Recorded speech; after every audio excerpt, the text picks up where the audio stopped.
सच्चिदानंदरूपाय विश्वोत्पत्त्यादिहेतवे तापत्रय विनाशाय श्री कृष्णाय वयम नमः। नमो नमः। તમારા બધાનું સ્વાગત કરું છું આધ્યાત્મિક મહાશક્તિમાં। ગીતાજીનો જો આધાર લઈએ તો ભક્તના ચાર મુખ્ય પ્રકાર છે: આર્ત, અર્થાર્થી, જિજ્ઞાસુ અને જ્ઞાની। પણ ખરેખર આ ભક્તના ચાર પ્રકાર આપણે એમાંથી કયા પ્રકારમાં પોતાની જાતને રાખી છે અને જો વિચાર કરીએ તો ખરા અર્થમાં આપણે આમાંથી કઈ જગ્યા સુધી પહોંચ્યા છીએ અને કોણ શ્રેષ્ઠ છે એના વિશે વિચાર કરીને આપણે આપણી જાતને અપગ્રેડ અથવા ક્યાંક ને ક્યાંક રોકાયા છીએ તો ત્યાંથી આગળ વધારવી જોઈએ। આપણે સૌ ભક્ત તો છીએ જ, પણ આર્ત છીએ, અર્થાર્થી છીએ, જિજ્ઞાસુ છીએ કે જ્ઞાની? અને જ્યારે આપણે વિચાર કરીએ છીએ તો આમાંથી શ્રેષ્ઠ કોઈ હોય તો એ જ્ઞાન માર્ગ છે, એટલા માટે જ્ઞાની સૌથી શ્રેષ્ઠ કહેવામાં આવે છે। તો શું આર્ત એ ખરા અર્થમાં શ્રેષ્ઠ નથી? છે જ, એના થકી પણ ઈશ્વર પ્રાપ્ત કર્યા જ છે। તો સૌથી પહેલા આ ચાર વિચારોને વિચારવા જોઈએ। સૌથી પહેલો વિચાર છે આર્ત। આર્ત જે ભક્ત છે એ કેવા હોય છે? આર્ત ભક્ત એને કહેવાય જેને પોતાની જરાય ચિંતા નથી, અન્યની ચિંતા છે, જેને પોતાનો કોઈ વિચાર જ નથી આવતો, અન્ય દુઃખી છે એ જોઈને પોતે દુઃખી થાય છે અને આ અવસ્થા એવી છે કે જે સંપૂર્ણ સંસારને કેન્દ્રમાં લઈને ચાલે છે। જરાય એવું નહીં કે મારા જીવનમાં શું છે, અને એ બીજાની આર્તતા, બીજાની તકલીફને, બીજાની જે ઈશ્વર પ્રાપ્તિ માટેની ઝંખના છે એ વિચાર કરીને તરત જ પોતાના ઈશને આરાધિત કરવા માટે પહોંચી જાય છે, બેસી જાય છે, બધું જ ભૂલી જાય છે।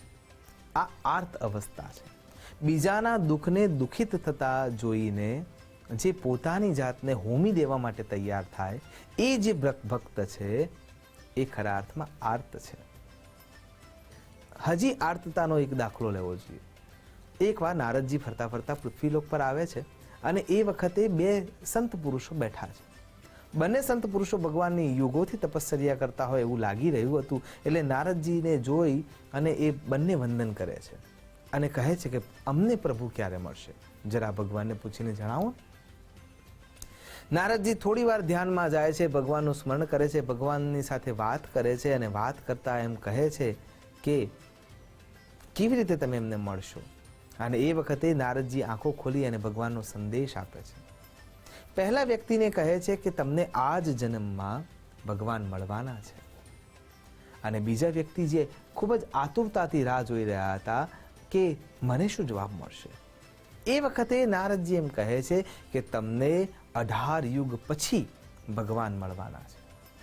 અને આટલું સાંભળતાની સાથે જે બીજા નંબરના સંત છે એ નાચી ઉઠે છે, કૂદી ઉઠે છે, અરે ગાંડાના જેમ આમથી આમ દોડાદોડ કરે છે। એ વખતે નારદજી એમને પકડીને પૂછે છે કે તમે શું આ ક્રિયા કરો છો? આમને આ જન્મમાં મળવાના છે, તમને તો 18 જન્મ પછી મળવાના છે। અને એ વખતે એ ભક્ત કહે છે કે મારી પૂજા, મારી અર્ચના, મારી આરાધના, મારી ભક્તિ ઈશ્વરને પહોંચે છે, એમને ખબર છે કે હું ભક્તિ કરી રહ્યો છું। હવે 18 જન્મ હોય કે 18 યુગ હોય કે 1800 જન્મ હોય, મારે એમાંથી કંઈ લેવાનું આવતું નથી। બસ મને એટલો જ આનંદ છે કે મારા ભગવાનને એવી ખબર છે કે હું એમની ભક્તિ કરી રહ્યો છું, એમની યાદ કરી રહ્યો છું, એમની પૂજા કરી રહ્યો છું, એમની પ્રાર્થના કરી રહ્યો છું। અને એ વખતે જે આર્તતા જાગે છે, એ ભગવાનને મળવાની ઉત્કંઠા જાગે છે, ભગવાન એમને સાંભળે છે એવો વિશ્વાસ એમના અંદર પ્રબળ થઈ જાય છે અને ભગવાન ત્યાં પ્રગટ થઈ જાય છે। નારદજી પ્રશ્ન કરે છે કે તમે તો 18 યુગ પછી મળવાના હતા, અત્યારે કેમ?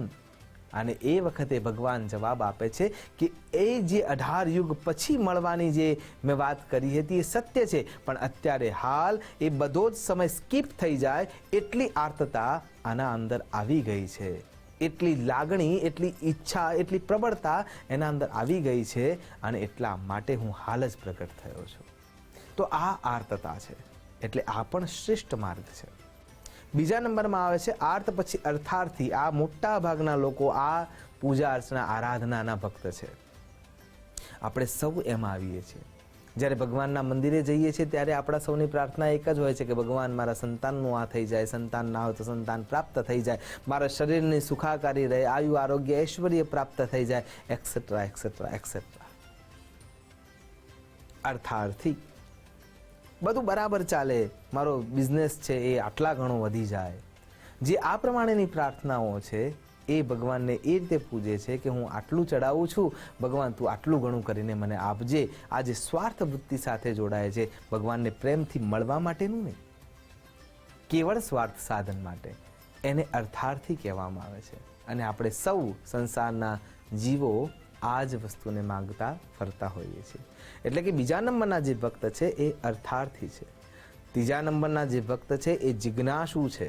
આમાં બે વ્યક્તિઓ આવી શકે, આસ્તિક અને નાસ્તિક. નાસ્તિક છે એ પણ જિજ્ઞાસાવશ એ સત્યને ખોટું પાડવાના પ્રયત્નો કરે છે. 6 શાસ્ત્ર છે, એમાંથી દરેક શાસ્ત્રના અંદર જો વિચાર કરીએ તો ક્યાંક ને ક્યાંક એવા વ્યક્તિઓ પણ થયા છે, જેમ કે જાબાલિક, એનો ચોખ્ખો દાખલો છે. એ વિરુદ્ધ વિચારસરણી ધરાવે છે અને એમાંથી ભગવાનને પ્રાપ્ત કરવા જાય છે, પણ તર્કના એરણથી, પ્રયોગના એરણથી, પ્રત્યક્ષ દર્શનના એરણથી, પુરાવાની એરણથી.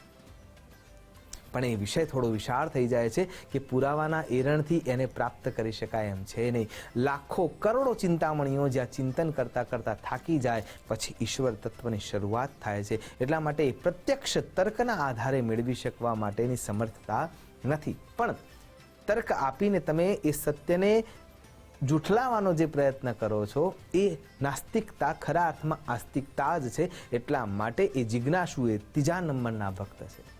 એ સંશોધન દ્વારા ઈશ્વરને ખોજવાનો પ્રયત્ન કરે છે. અને ત્યારબાદ ચોથા નંબરમાં જે પરમ ચેતસતા ધરાવે છે, જ્ઞાની, એ ચોથા નંબરના ભક્ત છે. જેમાં આદિગુરુ જગતગુરુ શંકરાચાર્ય, મંડન મિશ્ર, ચાણક્ય, સ્વામી વિવેકાનંદ, રામકૃષ્ણ પરમહંસ, સમર્થ રામદાસ, નૈમિષારણ્યમાં બેઠેલા 88,000 ઋષિકુમારો, સનત, સનંદન, સનાતન અને સનતકુમાર, આ બધા જ દિવ્ય પુરુષો અને અન્ય જે જ્ઞાન દ્વારા, ભક્તિ દ્વારા, તપશ્ચર્યા દ્વારા ઈશ્વરને પ્રાપ્ત કરવાનો પ્રયત્ન કરે છે, એ આ ચોથા નંબરના જ્ઞાની ભક્તોમાં આવે છે.